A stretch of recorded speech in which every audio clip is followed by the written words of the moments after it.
Elle s'appelle H4, c'est toujours Zoom, hein, c'est la même marque, mais H4 parce qu'il n'y a que 4 micros possibles là-dessus. Et d'ailleurs, si on regarde un peu plus, on n'a que 2 entrées XLR qui sont... Voilà, là derrière, il n'y en a que 2. Et pourquoi il s'appelle 4? Parce qu'il y a 2 micros internes. Donc ça, c'est pas des micros que je vais brancher, mais c'est des micros qui font partie de l'appareil et qui vont me servir à enregistrer, si je veux, avec les micros internes. Comment je bascule sur les micros internes ou sur les micros XLR? C'est avec le petit bouton qui est en face ici, là, sur le côté. Donc micro interne en haut, ou bien micro 1 et 2 sur les entrées XLR. Il a plusieurs modes de fonctionnement, mais là, celui qu'on vous montre, c'est le mode stéréo, qui est là, qui est allumé ici. Ça veut dire qu'il enregistre forcément en stéréo. Donc soit avec 2 micros ici en stéréo, gauche-droite, soit avec 2 micros en dessous en stéréo, gauche-droite. OK? Les autres modes, on verra ça plus tard. Pour l'instant, c'est suffisant. Le point de départ, je vais vous montrer aussi de ce côté-là. Vous allez trouver le niveau d'enregistrement, rec level, plus ou moins fort, le menu, une molette qui permet de naviguer dans le menu, et cette molette, c'est un bouton de validation. C'est-à-dire je peux appuyer dessus et ça me permet de rentrer dans le menu et d'avancer dans le menu. De l'autre côté, vous avez le volume de casque plus ou moins fort et le jack casque ici. Je vais avoir exactement le même comportement que sur la F6. C'est-à-dire que je vais rentrer dans le menu qui ressemble à celui de la F6 et je vais directement dans Système ici pour dire je souhaiterais retrouver les réglages d'usine, je vais les trouver, voilà, à l'envers, Factory Reset. Okay, exactement comme sur la F6. Peut-être vous pouvez le faire en même temps que moi, d'ailleurs, ça. Comme ça, vous gagnez un tout petit peu de temps sur la manip de suite. Voilà, donc là, je suis revenu en réglage d'usine. Avec le bouton menu, je reviens d'un cran en arrière. Donc, je ferai le formatage de carte après, mais je vais vous montrer les autres éléments importants. C'était quoi dans ma mixette F6? Les mêmes. C'est record, c'est le format d'enregistrement sur ma carte. Qu'est-ce que je vais mettre comme type de fichier sur ma carte? Donc là, je vais dans Record, et le format d'enregistrement, pour l'instant, il y a marqué 44 kHz 16 bits. C'est le réglage de Factory, ça, mais par contre, on va rentrer là-dedans. On va se mettre comme la F6 en 48 kHz 24 bits pour avoir la même qualité que ce que vous venez de faire dans la première partie. OK. Je pense que c'est tout sur le reg format pour l'instant. Par contre, je vais sortir encore de cet élément en appuyant sur le bouton menu. Et je vais aller dans Input, et là, j'ai pas mal de trucs à vous montrer. Input, c'est gérer les entrées de mon appareil. Alors, la première chose, je descends jusqu'à Monomix. Monomix, ça veut dire quoi? Ça veut dire que, en fait, il s'est enregistré que en stéréo, et moi, je vais brancher une perche. Ça veut dire que le deuxième côté sera vide.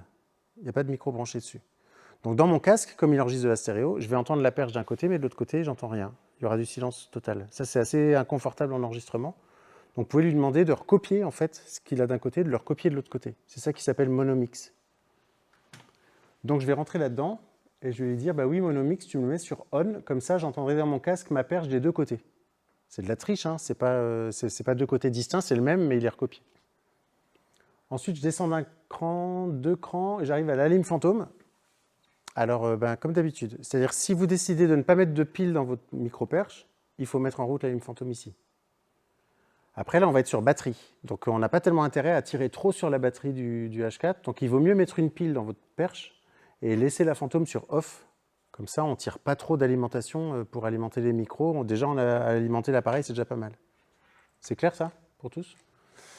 Donc, fantôme, je le laisse sur off. Le monomix, je l'ai mis en route. Et il y a peut-être un truc qui peut vous intéresser, c'est le niveau automatique, là. Level auto. Ça, c'est que vous laissez l'appareil gérer le réglage de niveau. Alors ça a l'air super et magique, mais en fait c'est un gros défaut. C'est que si la personne parle, il va régler le niveau comme il faut. Par contre, si la personne s'arrête de parler, l'appareil va se dire « Ouh là là, j'entends plus rien, je monte le niveau ».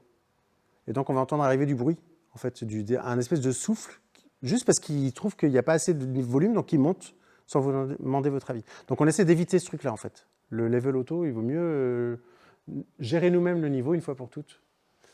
Voilà, j'ai fini sur tout ça. Mon menu, il est prêt, mes entrées sont prêtes, mes fichiers sont prêts. Il y a marqué 48-24 là sur mon écran, donc je sais en quoi je vais enregistrer. Il me reste à régler mon niveau d'entrée. Alors je vais choisir, comme je n'ai pas branché le micro, moi je reste en micro interne ici pour vous faire la démo. Mais je vais appuyer une fois sur le bouton d'enregistrement, là, le REC.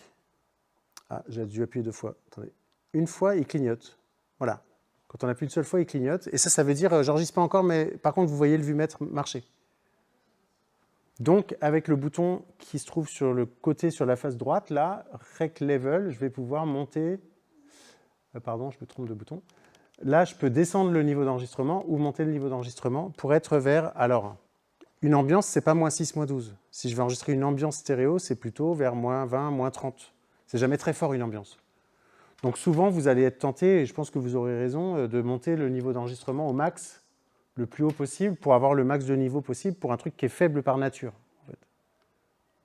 D'accord ?